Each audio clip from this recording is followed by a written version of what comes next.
everyone. Welcome to the Big Ten Football Talk podcast. I'm your host, Zach Guggenheim, and we are here for the Week 5 recap. I'd like to start by just eating some crow. So that's going to be the topic of this podcast, is me eating crow. Before we get into that, if you'd like to follow us, feel free to hit the like and subscribe button on YouTube. Make sure to follow us on Apple, Google, Spotify, wherever you get your podcasts. We'd love to have you leave a review. We'd love to hear your feedback on the pod, what you think about it. Now, let me get back to eating crow. There's a few things I need to eat some crow for. One is that apparently I'm like the Big Ten and can't count, because last week I said I picked 10 games and I picked 11.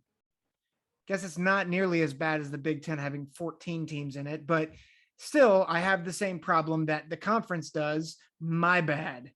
Second of all, I went 9-2 this week. Feel pretty good about that, except the big games I missed. So I thought Ole Miss was going to beat Alabama.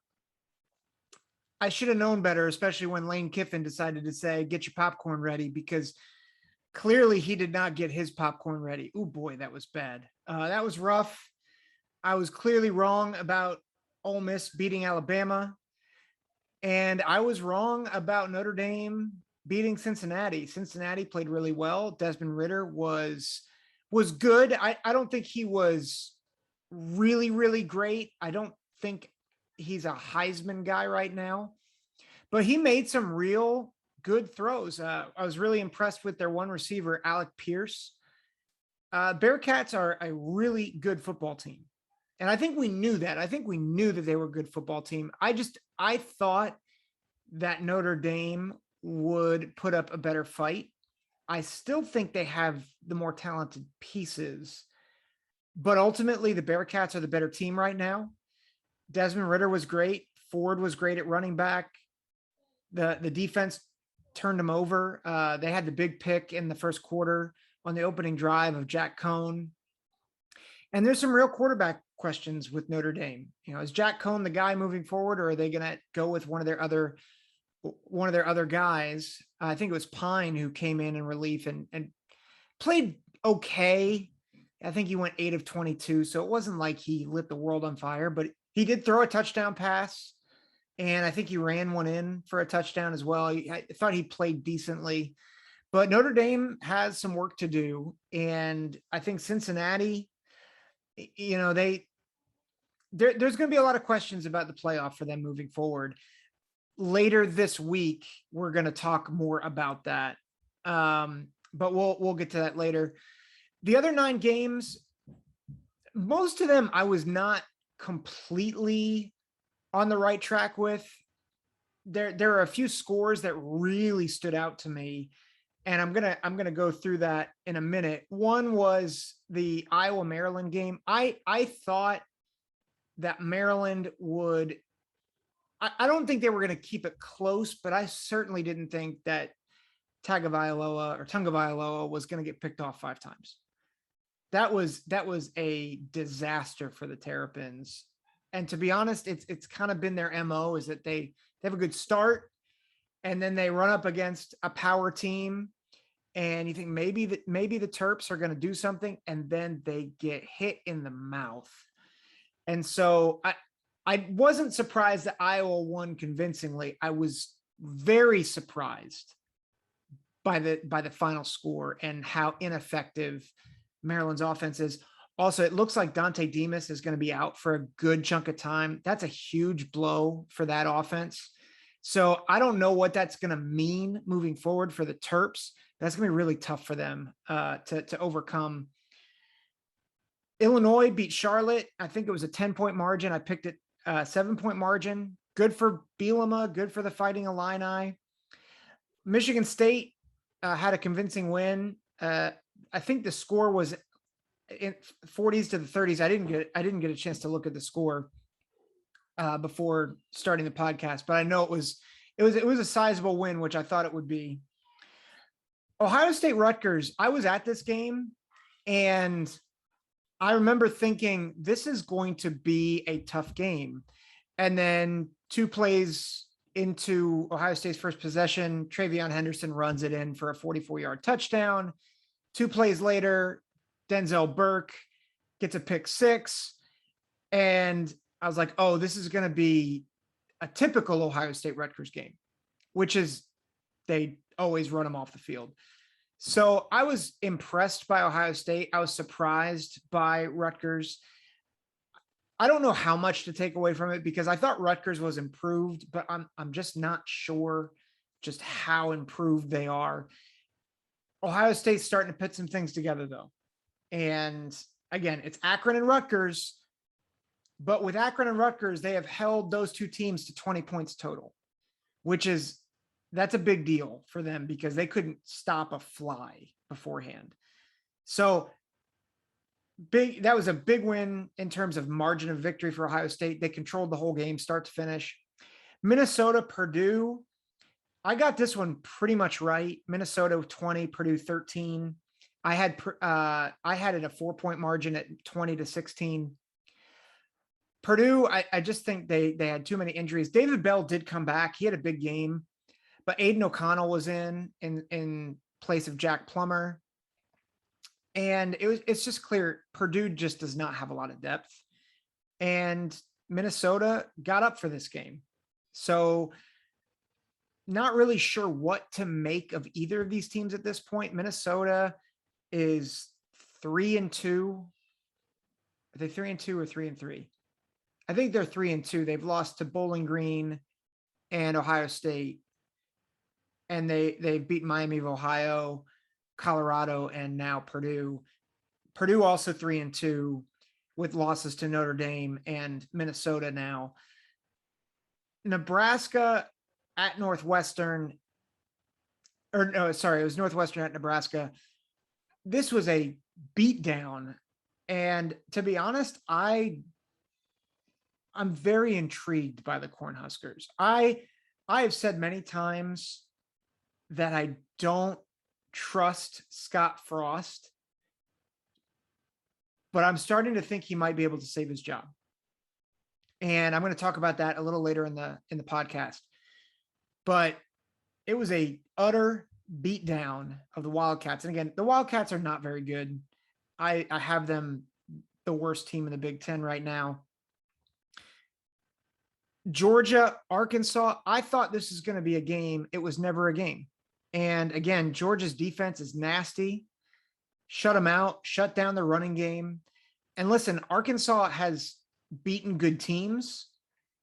At least I thought they were good teams. Texas A&M has a lot of issues right now. And we'll see how good Texas is as they play Oklahoma this week. But impressed by Georgia's defense. They are legit. Not that anyone wasn't questioning that, but I don't see anyone beating Georgia. You know, Georgia plays Auburn this week. I think Auburn is, they might put up a little bit more of a fight, but I just don't think anyone's going to be able to score enough points to hang with Georgia. And I hesitate to say even Alabama, because Alabama's offense is starting to click and they've got good receivers in Mechie and, man, I can't remember his name. Jamison Williams. How could I forget Jamison Williams? He was an Ohio State guy. But really good receivers, really good running back. And the defense is nasty, holding Ole Miss to 21 points. So I'm anticipating Georgia, Bama in the SEC championship game. Michigan, Wisconsin, the score is misleading. Michigan did some things, but honestly, the quarterback play was something left to be desired for Wisconsin. So Michigan won by 3 touchdowns. I think it's a little smoke and mirrors. I think they're good. I don't think they're that good.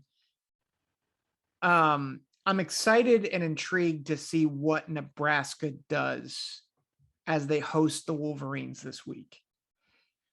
Penn State, Indiana, wasn't too surprised by that score. I thought Indiana would at least get some offense going, But man, Penix, I don't think is fully recovered from that ACL. He just does not look the same. And the defense, Indiana's defense is actually pretty good, but their offense is really, really struggling right now. And it's very clear Penix is not the same. And Jack Tuttle, there's a reason why he's the backup. So, yeah, I thought Penn State, had a good defensive showing. A little concerned about their offense going into the game at Iowa City this week. Obviously, talked about Bama and Cincinnati.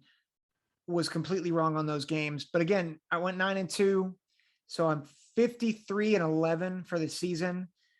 But again, I got the two big ones wrong. And so my hope is that I can right that ship around and get those big ones right this week. I want to just go through my power rankings, and then we'll take a quick break, and then I'll do my top 10, and then we'll talk about the kind of the topic for the day is Scott Frost, and can he save his job this week at Michigan or against Michigan? So power rankings before I take a break here. 1, I've got Penn State. 2, I've got Iowa. I left it the same because I assume that we're going to figure out who's the best team in the Big Ten this week. I've got Ohio State 3. I had Maryland 4. Obviously, they're not 4 anymore. I have Michigan State at 4 and Michigan at 5. Both of those, I think you could make an argument for either one in either of those spots. Both have had an unimpressive game against a weaker opponent. Michigan State struggled with Nebraska. Michigan struggled with Rutgers. I am very curious about their upcoming games. Very curious about their upcoming games. After Michigan, it gets very dicey. So I have Maryland 6, mostly because of their record. I don't think they're as bad as they showed against Iowa, but I'm very unsure about them going forward, especially with Demas out. I don't know how long Demas is out yet. I'm not sure if that's been publicized, but it did not look good. So maybe by the time of the release of the podcast, maybe his status will be confirmed. But that really concerns me with Demas being out. And the line play is a concern. Iowa showed that. Number 7, I have Nebraska. I'm moving them up all the way from, I believe I had them 11th last week, either 11th or 12th. I think I had them 11th last week. I have them at 7. Part of that is because just seeing other teams struggle, but Nebraska just seems to be figuring things out. They were close with Oklahoma. They lost. They were close with Michigan State, but they lost. But, they beat the brakes off of Northwestern, and they controlled the game like they should, which is something that I haven't seen Nebraska do in a long time. So they beat a team that they were supposed to. So I've got them at 7.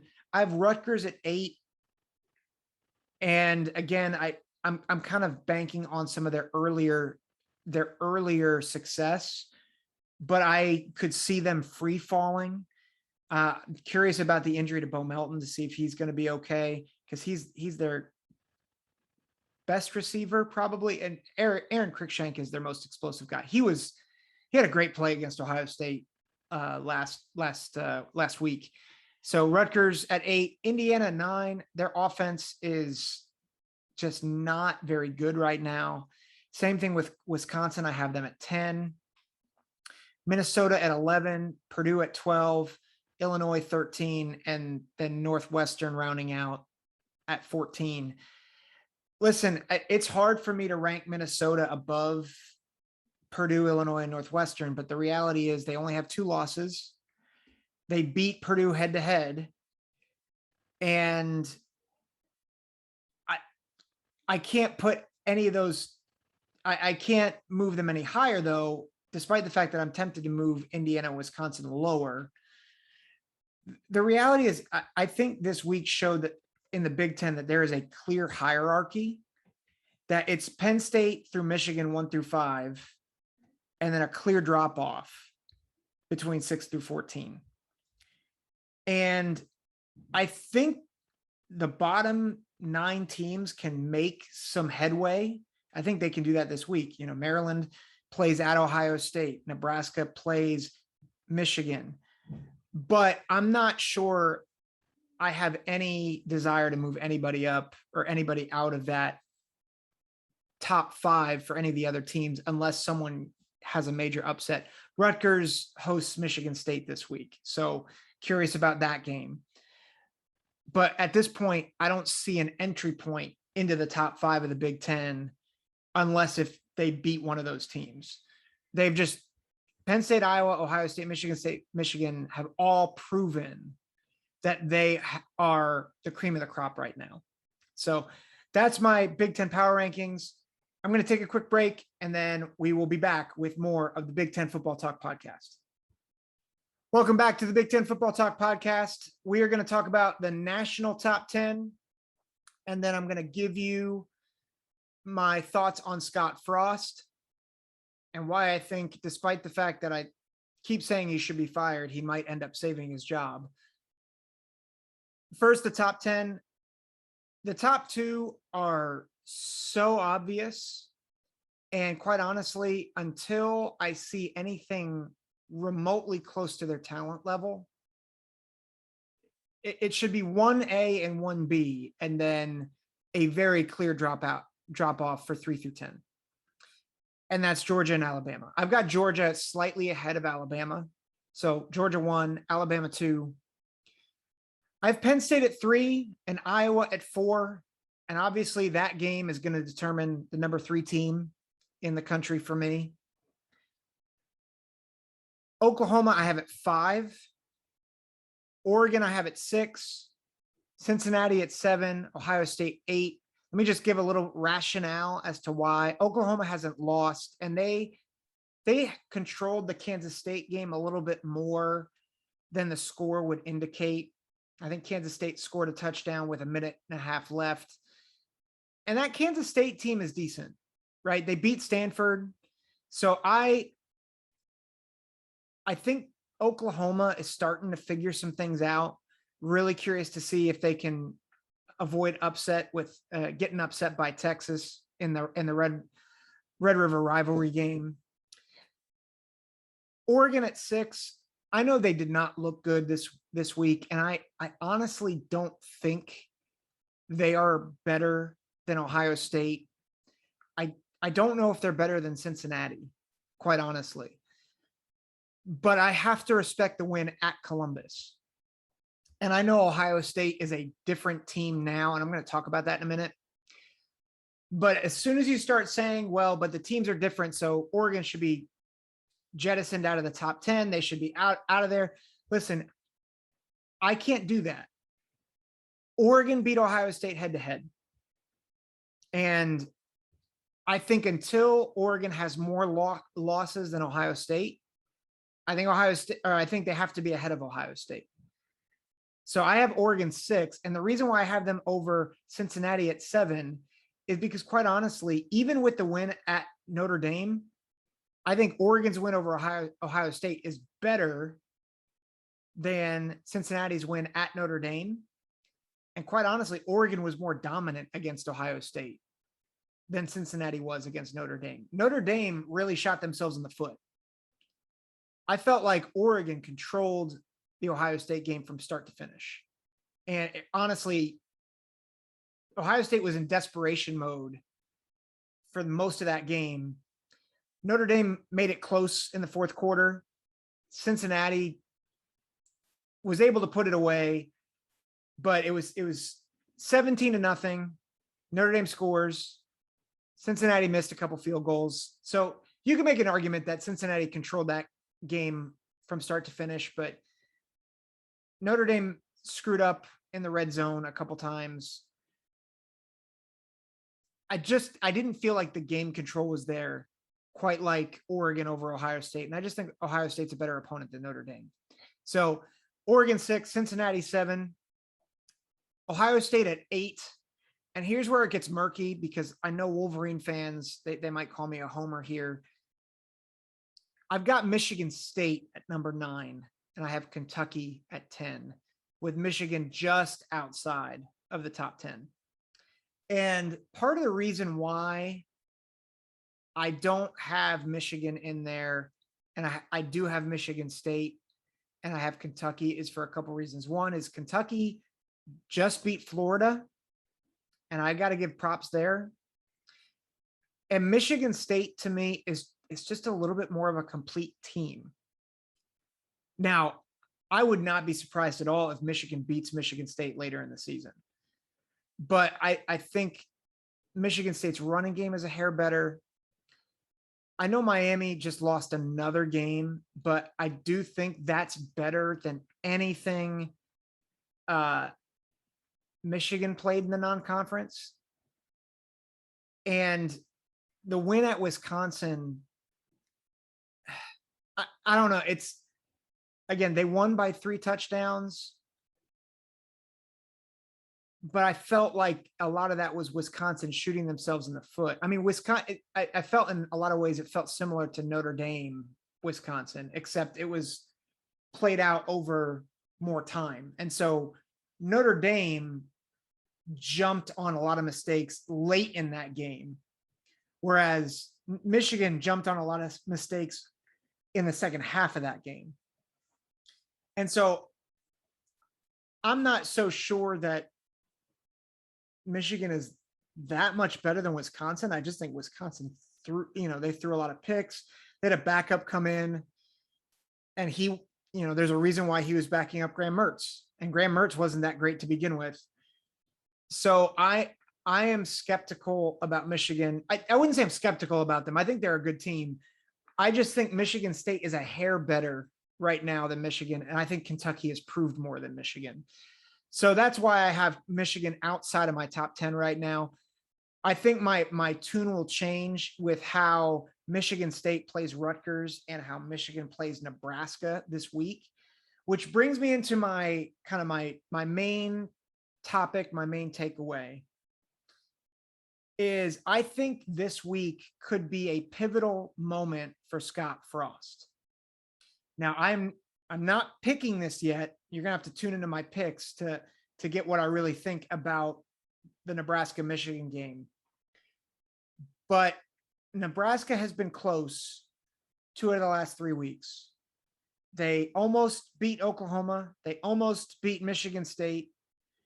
And obviously they just took out their frustrations on the Wildcats.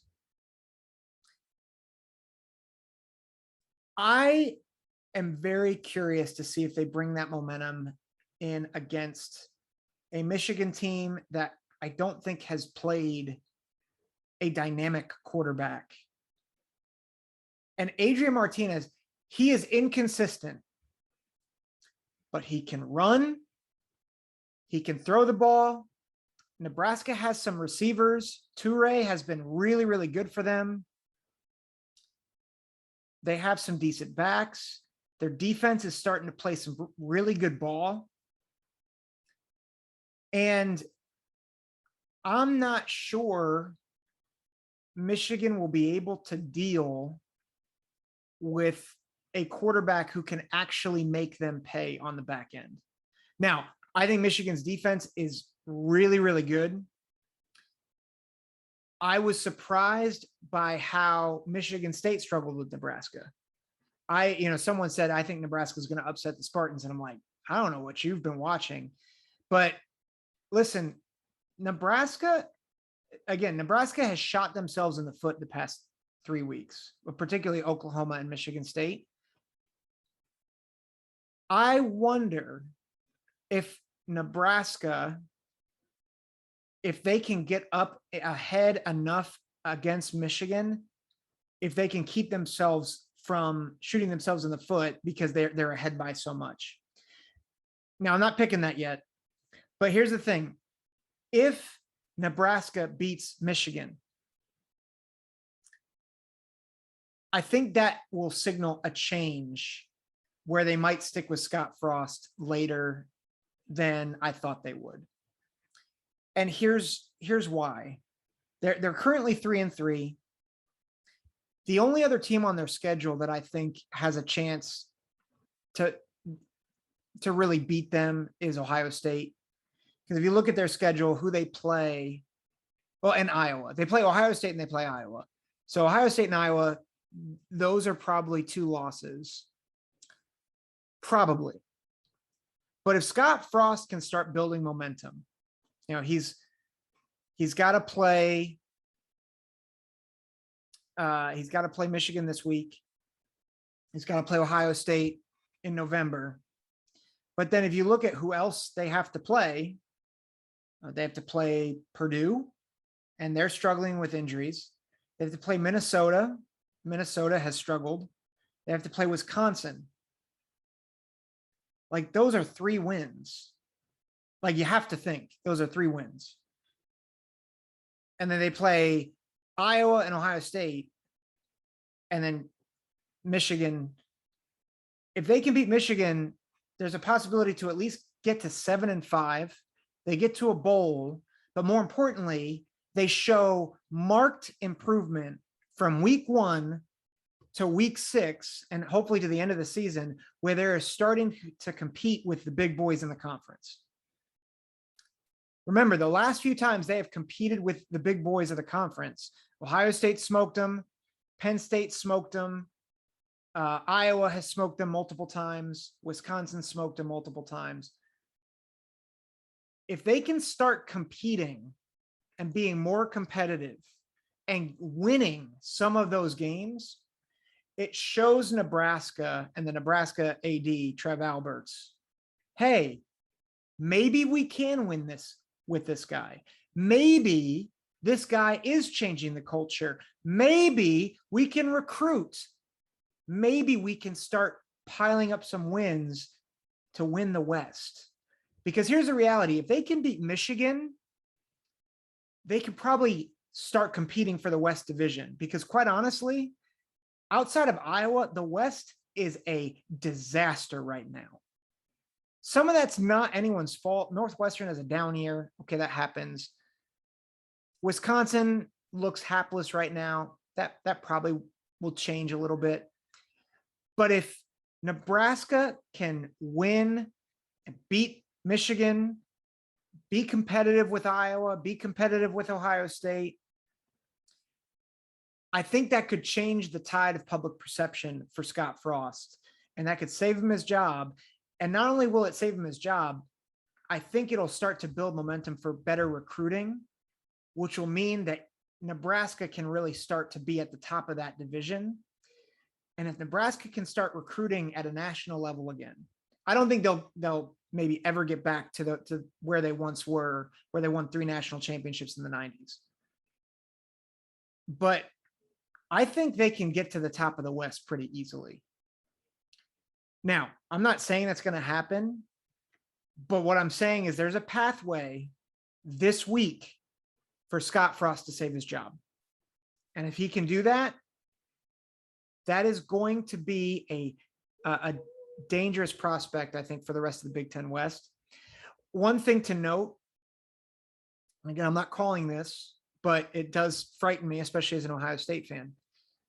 Under Urban Meyer, twice, Ohio State went to a Big Ten West opponent on the road in November and got smoked.